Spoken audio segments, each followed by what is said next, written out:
आज भी यहूदियों से पूछो कि इस्लाम का सबसे बड़ा फ़ायदा किसने किया है और कुफर का सबसे बड़ा नुकसान किसने किया है। जिससे भी पूछेंगे, मैं हर एक की खिदमत को सलाम करता हूँ, मैं किसी की खिदमत का मुनकिर।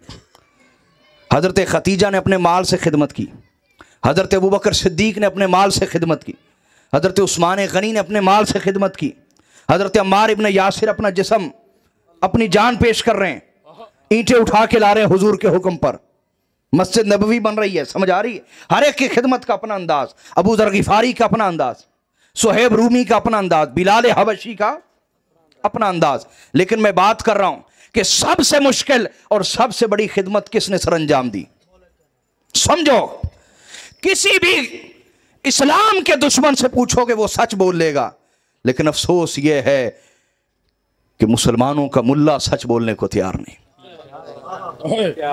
अंदर झूठ और मुनाफिकत है। इसी घर से नफरत है जिस घर का कलमा पड़ा है। इसी घर से दुश्मनी और अदावत है जिस घर का नाम लेके लोग इज्जत देते हैं, पैसा देते हैं, चंदा देते हैं। उसी घर से नफरत है।